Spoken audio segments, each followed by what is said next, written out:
There's a specific kind of peace that comes when the front door clicks shut and you realize you have the entire house to yourself.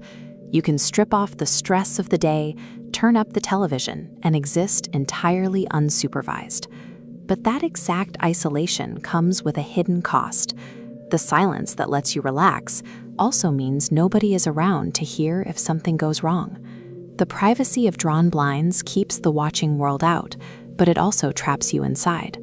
When the floorboards creak in an empty hallway, the mind tends to wander toward ghosts or the supernatural. The actual threat usually has a pulse. It's a calculating human being, quietly stepping into your most intimate space. A recently divorced man living in a massive, mostly empty family house learned exactly how misleading that quiet space can be. After returning home from a long shift, he heard loud, hollow thuds echoing through the drywall. He logically assumed his aging air conditioning unit was acting up. In a large home, a single occupant becomes spatially disconnected. He thought the thuds came from the hallway thermostat, but the impacts originated 2 floors down.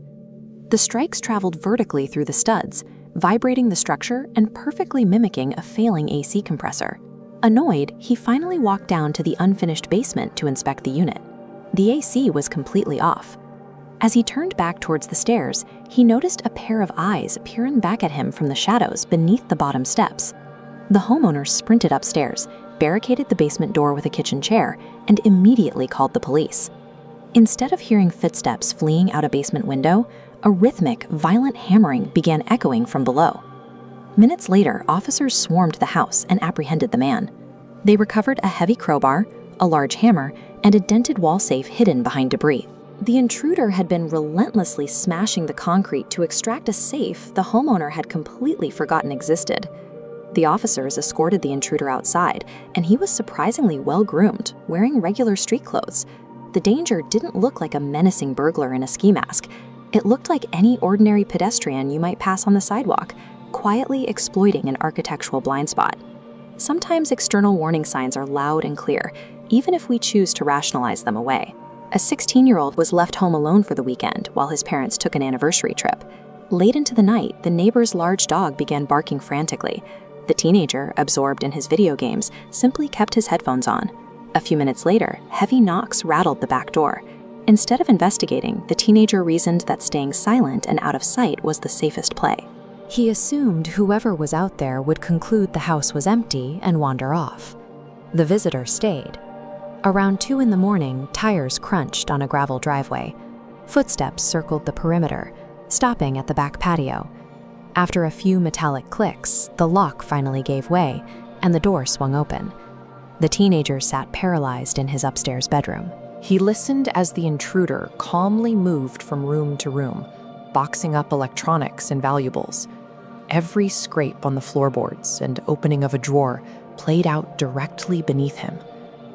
After dropping a load of stolen goods into his car, the intruder walked back inside. This time, the heavy footsteps bypassed the living room and began ascending the main staircase. The man rummaged through the master bedroom first. He crossed the hall and stopped right outside the teenager's room.